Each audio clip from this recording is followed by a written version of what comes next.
मैं तुम्हें आज एक ऐसी कहानी सुनाने जा रही हूँ जो मेरे दिल के बहुत करीब है।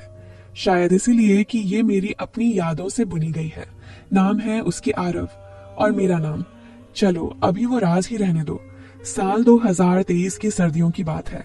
दिल्ली में उस समय धूप भी ठंडी ठंडी लगती थी।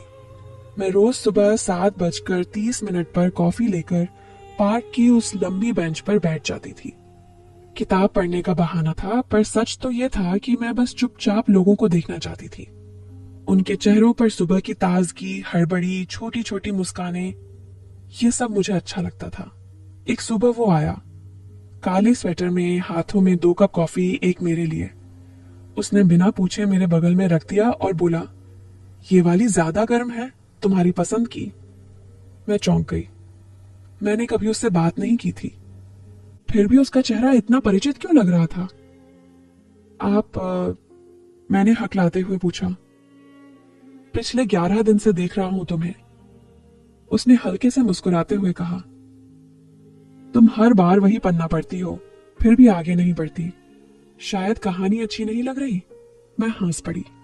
सच में मैंने 11 दिनों से एक ही पेज पर किताब रोकी हुई थी। उस दिन से शुरू हुई हमारी बातें। पहले सिर्फ कॉफी, फिर कभी कभी साथ में टहलना, फिर शाम को फोन पर लंबी बातें। आरव अलग था। वो कभी जल्दबाजी नहीं करता था, ना ज्यादा बातें करता था, ना चुप रहता था। बस सही समय पर सही शब्द बोल देता था। धीरे धीरे मैंने जाना कि वो एक फोटोग्राफर है, तेज है। शहर की पुरानी गलियों, बूढ़े पेड़ों और अकेले बैठे लोगों की तस्वीरें खींचता है। वो कहता था, खूबसूरती हमेशा शोर में नहीं मिलती, कभी कभी वो चुप्पी में छुपी होती है। मुझे उसकी ये बात बहुत पसंद आई। एक शाम वो मुझे अपने स्टूडियो ले गया। छोटा सा कमरा, दीवारों पर सैकड़ों फोटोज। बीच में एक तस्वीर ने मेरा ध्यान खींच लिया, मेरी। मैं पार्क की बेंच पर बैठी हूँ, किताब खुली है, पर नजरें किताब पर नहीं, दूर कहीं टिकी हुई है। उस तस्वीर में मेरी आंखों में एक अजीब सी उदासी थी, जो शायद मैं खुद भी नहीं देख पाती थी। ये कब खींची? मैंने धीरे से पूछा। पहले दिन, उसने कहा, जब मैंने सोचा था कि ये लड़की किसी दर्द को छुपा रही है और मैं उस दर्द को समझना चाहता हूँ। उस रात मैंने पहली बार उसे बताया कि मैं 3 साल पहले अपनी माँ को खो चुकी हूँ और उसके बाद से मैं बस जी रही हूँ, पूरी तरह से नहीं। वो चुपचाप सुनता रहा, फिर मेरे हाथ थामकर बोला, अब से तुम अकेले नहीं जी रही, हम साथ जी रहे हैं। उसके बाद के दिन सपनों जैसे गुजरे।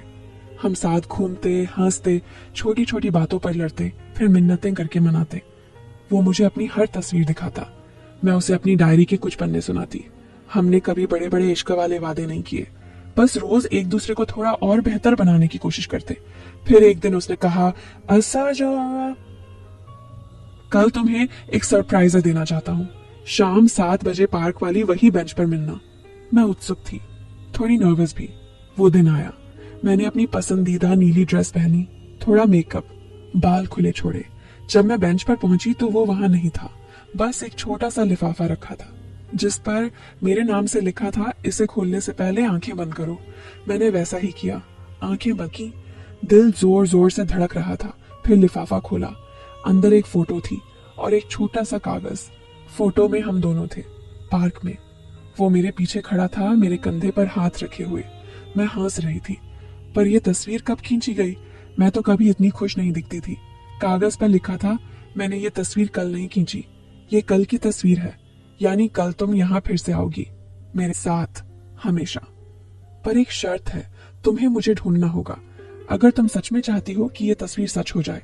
मैं इंतजार कर रहा हूँ, पर याद रखना, समय कम है, सिर्फ 24 घंटे। मेरा दिल एकदम से ठहर गया। ये क्या मतलब था? वो कहाँ था? क्यों चला गया? क्या वो सच में मुझे छोड़कर जा रहा था, या ये कोई मजाक था?